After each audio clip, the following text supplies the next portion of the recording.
but the sunlight hits in so many ways.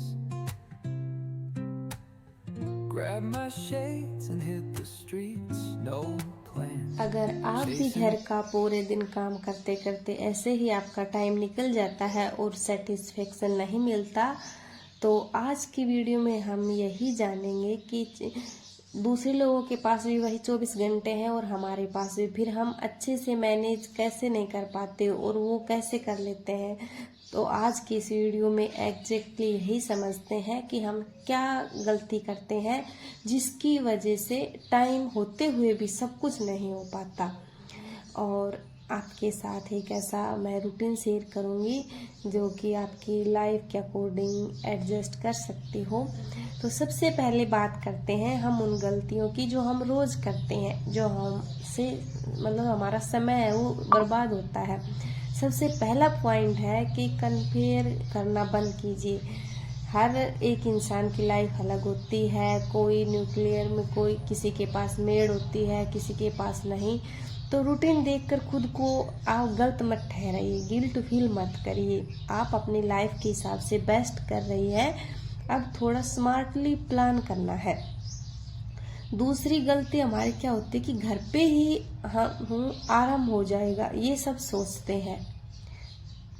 हम ये सोचते हैं कि हम घर पर रहते हैं, पूरे दिन आराम से कर लेंगे। तो इससे क्या है कि दिन भर आप थोड़ा थोड़ा करके काम कर लेते हैं और पूरा टाइम उसी में चला जाता है। अक्सर होम मेकर यही गलती करती है, काम को दिन भर खींचते रहना। लेकिन हम सोचते हैं कि जैसे कि हम आराम करके थोड़ा थोड़ा करेंगे, फिर पूरे दिन यही तो काम है, इसलिए सुबह के बर्तन शाम को, कभी चाय बनाने के बाद थोड़ा कर लेंगे, कभी टीवी देखेंगे, तो कभी फोन पर बातें करने लग जाते हैं। ऐसे करते करते दोपहर हो जाती है और बर्तन अभी भी हमारे पड़े रहते हैं। झाड़ू पोछा का भी वही हाल है, कभी ब्रेकफास्ट के बाद तो कभी लंच के बाद। ऐसे करते करते शाम तक हमारे काम पड़े रहते हैं। इससे होता क्या है कि पूरा दिन दिमाग में बस एक टेंशन रहती है कि अभी यह काम बाकी है, अभी यह काम बाकी है। तो हमें काम टाइम पे करना है, दिन हल्का लगता है इससे और हमारा दिमाग भी हल्का रहता है। पूरा दिन हम स्ट्रेस फ्री रह सकते हैं। आप दिन भर में जैसे सुबह सुबह का काम सुबह करिए, दोपहर का दोपहर, शाम का शाम, टाइम टू टाइम परफेक्ट काम करिए। बच्चे हो, हस्बैंड हो, उनसे आप मदद लिए बिना कोई हिचकिचाए। वैसे जैसे करते हूँ, रिजल्ट ये होता है कि छोटी छोटी चीजें हम अपने ऊपर से ले लेते हैं, जैसे कपड़े फोल्ड करना, टेबल सेट करना, या फिर ग्रोसरी का सामान, बेड शीट सही करना। ये दिन भर हम अकेले काम करते करते हमारी थकान बढ़ जाती है, तो शाम तक तो एनर्जी भी नहीं रहती है और मन हमारा चिड़चिड़ा हो जाता है। तो आप बच्चों को छोटे छोटे काम दीजिए, अपने हस्बैंड को भी थोड़े से काम दीजिए। सभी मेंबर की अलग अलग रिस्पॉन्सिबिलिटी होती है और थोड़े थोड़े काम उनको आप दे सकती हैं। इससे क्या होता है कि आपके ऊपर जो बोझ है वो कम हो जाता है और आपका काम भी जल्दी हो जाता है। आप भी एक स्मार्ट होम मेकर बनने शुरू हो जाते हैं। आपको फ्रिज साफ करना या रात का किचन पूरा बंद करना, ये सब काम अक्सर सोच कर टाल देते हैं कि अभी थोड़ा आराम कर लेते हैं, बाद में देख लूंगी। फिर बाद में वे काम आप भूल जाते हो और फिर आपकी शाम को थकान बढ़ जाती है। तो जितना हो सके आप अपना काम सुबह 12 बजे से पहले करिए, क्योंकि जो मॉर्निंग की एनर्जी होती है वो अलग होती है और इवनिंग में हमारी बॉडी अपने आप ही धीरे धीरे स्लो होती जाती है। तो आप जितना हो सके सुबह जल्दी उठिए, 4 बजे 5 बजे, और जल्दी उठकर काम कीजिए। आप देखेंगे कि आपकी एनर्जी दिन बर दिन बढ़ती जा रही है, आपको हल्का लगेगा और आपको दूसरों को देखकर ऐसा गिल्ट महसूस नहीं होगा। आप अपना प्रॉपर डाइट का ध्यान रखिए, आप अपने दिन भर के जो भी काम है उनको ध्यान में रखते हुए खुद का ध्यान रखिए। वाटर का पानी आप पूरा 2-3 लीटर पानी पीजिए। और आप जब भी आपको भूख लगती है तो आप बचा हुआ खाना खाते हो, ये सबसे बड़ी प्रॉब्लम है हम इंडियंस महिलाओं की। चाहे कुछ भी हो, पकोड़े हो या फिर चावल हो, हमें ये नहीं करना।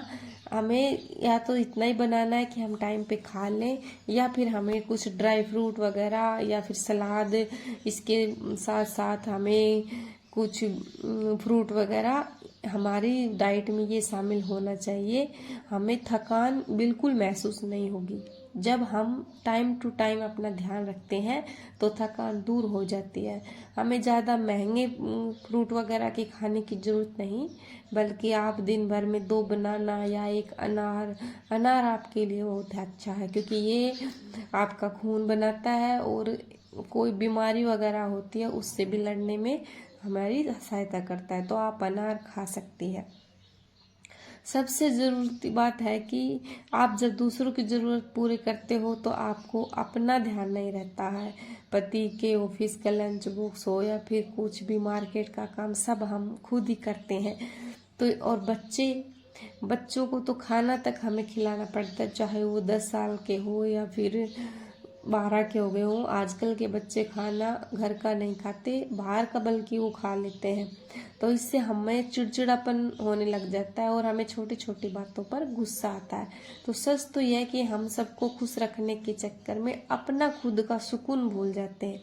लेकिन एक छोटा सा ब्रेक लेना, 10 मिनट के लिए समय निकालना और अपने लिए थोड़ी सी एक्सरसाइज करना, मुस्कुराना, अपनों के लिए पूरे दिल से आप ऐसे तभी सजग रह सकते हैं जब आपका रूटीन सही हो। अपना रूटीन फिक्स करिए, एक डायरी लीजिए, उसमें लिखिए और एक अच्छा अपने लिए टाइम निकालिए और तब देखिए कि आप कैसे मोटिवेशन होते हैं और आप भी अपने लाइफ में ग्रो करते हैं। सिंपल सा रूटीन क्लियर करने से हमारा दिमाग भी एकदम शांत रहता है और हमारा जो सुबह का काम है सुबह, दोपहर का दोपहर, और हमारी सफाई हमेशा ही 9-10 बजे पहले हो जानी चाहिए। मतलब दिन भर छोटे छोटे टेंशन लेना और एंड में लगना कि पूरा दिन काम करते करते कुछ कंप्लीट नहीं हुआ, ये नहीं होना चाहिए। इससे आप लाइफ में आगे ग्रो नहीं कर पाते, कुछ सोच नहीं पाते। जैसे ही आपकी एज अगर 35 या 40 के आसपास हो रही है तो आपको मेडिटेशन और ध्यान की ज़रूरत है, अपने आप को पहचानने की, अपनी आत्मा को हील करने की। तो आपको बुक वगैरह रीड करनी चाहिए। अगर आप कोई जॉब वगैरह नहीं करती, कोई पढ़ाई नहीं करती, घर पर रहती है, तो इतनी अच्छी अच्छी बुक आती हैं कि आप दिन भर में उनमें 5 या 10 पेज भी पढ़ते हैं तो आपको रिलैक्स होता है, आपको कुछ सीखने को मिलता है, आपकी आत्मा हील होती है और आप एक अच्छे और महान आत्मा की बनने की ओर बढ़ते हैं। बच्चों को कुछ भी अगर चाहिए तो आप अपने घर पर ही कुछ बनाकर दीजिए, ना कि उसका हमेशा बाहर का। इससे क्या होता है कि आपके जो प्रिपरेशन है ना वो अच्छी हो जाती है और आपकी रिस्पेक्ट भी बढ़ती है। आप अगर आप और अच्छे से रहते हैं तो बच्चे आपके हमेशा ही रिस्पेक्ट करेंगे, हस्बैंड रिस्पेक्ट करेंगे, आसपास के लोग भी, क्योंकि आपके जो काम करते हो उसी के हिसाब से फिर आपकी बॉडी हो जाती है और उसी के हिसाब से आपके शब्द भी होते हैं। तो आप अपना सबसे पहले रूटीन चेंज करिए। अपने उठने बैठने या किस समय आप बच्चों के साथ नहीं, सुबह मॉर्निंग में जब बच्चे उठते हैं, हस्बैंड उठते हैं, तो उससे आधा या 1 घंटे पहले उठना चाहिए, ताकि थोड़ा सा समय सफाई, थोड़ा सा समय खुद के लिए एक्सरसाइज और फिर मेडिटेशन। तो इन सब चीज़ों से धीरे धीरे लाइफ में चेंज आता है और छोटी छोटी चीज़ों की शुरुआत करने से ही हम आगे बढ़ते हैं। मेरा ये मॉर्निंग का रूटीन है और अभी बज रहे हैं सिर्फ 10 और 10 बजे तक मैंने पूरा काम कर लिया है। दोपहर की सब्जी भी बनाकर रेडी कर ली है और अब मेरे पास 2 या 2:30 बजे तक कोई काम नहीं है। मैं चाहूँ इसमें अपनी पढ़ाई करो, मेडिटेशन करो या कुछ भी वीडियो बनाओ, लेकिन अभी फ़िलहाल मैं बुक रीड करूँगी और मुझे नींद आ जाएगी बुक रीड करते करते। आप एक बात याद रखना, रात को अगर 10 या 11 बजे सोते हो और सुबह 4 बजे या 5 बजे भी उठते हो तो दिन भर में आपको आधा या 1 घंटे की नींद लेना जरूरी है। और आप नहा कर के जैसे बुक रीड करते हो तो ऑटोमेटिक वो नींद आपको आएगी। इसलिए आप अपनी बॉडी को, एक आपकी बॉडी दोबारा से रिचार्ज हो जाती है अगर आप दिन में 10-15 मिनट के लिए नींद लेते हो। तो ज़्यादा तो नहीं सोना चाहिए, लेकिन वो जितना ज़रूरत है शरीर को उतना ही।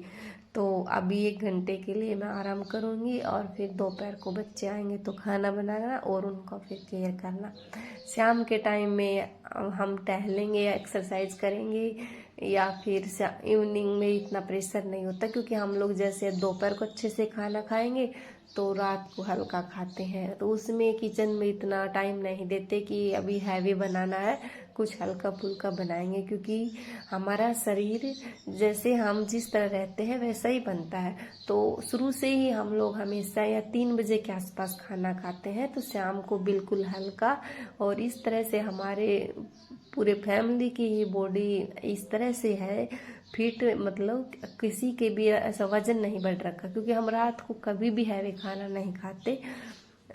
तो आप भी अपना ध्यान रखिए और लाइफ में स्ट्रेस फ्री रहिए, आगे बढ़िए। अगली वीडियो में मिलेंगे, तब तक बाय बाय, टेक केयर।